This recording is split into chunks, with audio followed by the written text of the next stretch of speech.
Finally, good news, Biswanath district and Soljitpur district ni थाखाय finally BTR government जितु BCDC नि recruitment होदों 420 टा post नि बे 420 टा post आव बिस्वनाथ district आरो सनितपुर district recently जाय गामिफोरखौ edit खालामनाय जाबाय बिथांमोनाबो एप्लाइ खालामनो हागोन होननानै notifications मोननाय जादों। So नोंथांमोना नुनो मोनखादों जोङो बेनि मोनसे official site आव दङ नैबेयावहाय advertisement दं बेयावनो क्लिक खालामोब्ला नोंथांमोनाहाय बिनि गुदै डिटेल्सखौ नुनो मोनगोन। स' आङो कमेन्ट सेक्सनाव टेलिग्राम लिंकखौ होनानै दोननाय जागोन नोंथांमोना जइन जायोब्ला आंनिफ्रायनो पिडिएफखौ मोनलांनो हागोन। दायो आं पिडिएफखौ नोंथांमोननो खिन्थानोसै। स' पिडिएफखौ अपेन खालामोब्ला बेबायदि मोनसे इन्टारफेस ओंखारगोन आरो बे पिडिएफआवनो गुदै डिटेल्सखौ जोङो नायलांजोबनो हायो। दायो बेवहाय जोङो नुनो मोनगासिनो दङ बड'लेण्ड टेरिटरियेल काउन्सिल होननानैहाय आरो नैबेयावहाय जोङो नुदोंमोन 20 मार्च 2025 अके स' बेवहाय आङो डिटेल्सखौ नोंथांमोननो खिन्थानोसै। जोंहा एप्लाइआ मस्टलि 24 मार्चनिफ्राय स्टार्ट जानानै 7 एप्रिलसिम सोलिगोन 12 o'clockसिम जागोन आरोना। ओमफ्राय अल इडुकेसनेल डकुमेन्टसफोर सार्टिफिकेट्स आइडि प्रुफसफोरखौ गोनां जागोन आपल'ड खालामनो थाखाय अके बे आरो दानो बेनि थाखाय जोंहा मोनसे गुड निउसआ बेनो नैबे डिस्ट्रिक्ट जितु सनितपुर आरो बिस्वनाथ डिस्ट्रिक्ट ना सनितपुर ओमफ्राय बिस्वनाथ डिस्ट्रिक्ट निउलि जाय भिलेजेसफोरा गामिफोरा माने एडेट खालामजाबाय बिथांमोनाबो बेखौ एप्लाइ खालामनो हागोन होननानै बुंदों आरो बिनि थाखाय मा होननानै बुंदों जोङो लास्टआव बेवहाय नायब्ला नुनो मोनगोन बै केन्डिडेट्सफोरा जायफोराहाय निउलि एडेट खालामजादों बिथांमोना माने मोनसे आइडि प्रुफ होनो नांगोन बे जाहैबाय आधार कार्ड नङाब्ला भटार नङाब्लाहाय कास्ट सार्टिफिकेट बेबायदि मोनसे आइडेन्टि प्रुफ होनानैहाय एप्लाइ खालामनो नांगोन आरो अके स' जोंहा पस्टआ 420 दङ 420 आरोहाय बिनि थाखाय जोंनो क्वालिफिकेसन्सखौ नांगोन ग्रेजुवेसन जिखुनु स्ट्रिमसनि जानांगोन आरो जिखुनु जेनेरेलानो जा अनार्सआनो जा ग्रेजुवेट जानो नांगोन खिन्थु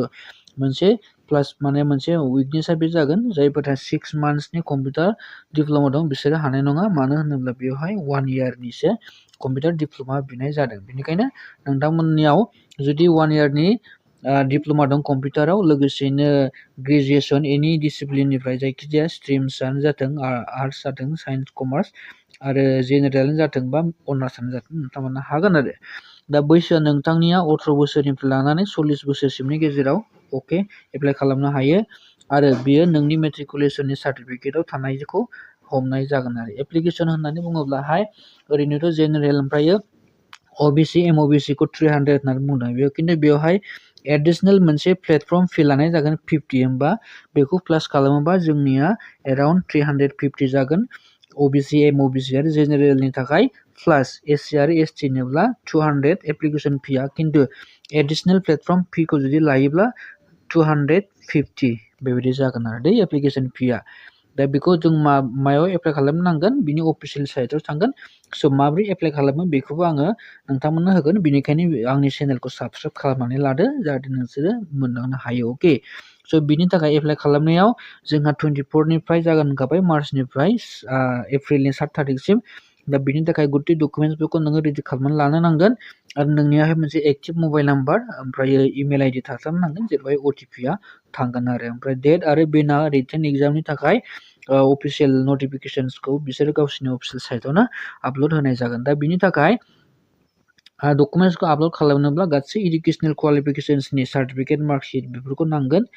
बैसोनि थाखाय सार्टिफिकेट नांगोन डेट अफ बार्थ होबाबो जागोन बा मेट्रिकुलेसननि एडमिट कार्डखौ होब्लाबो जागोन बेजों लोगोसे बे बिसिडिसि पस्टखौ एप्लाइ खालामनायाव माने एसटि एससि एमओबिसि बिथांमोना कास्ट सार्टिफिकेटनि गोनांथि जागोन बेखौ आपल'ड खालामनांगोन आरोहाय 60टा भिलेज बिस्वनाथ आरो सनितपुरनिफ्राय जिहेतु गोदानै बिटिआर एडेट खालामजादों बिथांमोना आइडि प्रुफ होनानै बेखौ एप्लाइ खालामनानै लानो नांगोन आरो क्लियार ना बिनि उनावहाय जोङो बेयाव एग्जामखौ नायब्ला मोनगोन एग्जामा नटिफिकेसन होखागोन नालाय एग्जामा गासैहाय 100टा मार्क्स थागोन टटेल ओमफ्रायो रिटेन एग्जामाव 85 जागोन बेनिफ्राय अरेल मोनसे थागोन इन्टारभिउ बाइबा सिस्टेम बेवहाय 15 मार्क्स जागोन आरो ओमफ्राय साबजेक्टआ जोंना इंलिश थागोन जिके थागोन ना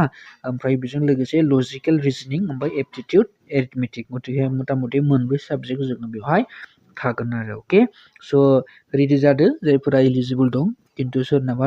1 इयार डिप्ल'मा कम्पिउटार गैयाब्ला बियो हानाय नङा आरो अके जायफोरा गोनां बिसोर हागोन आरो अके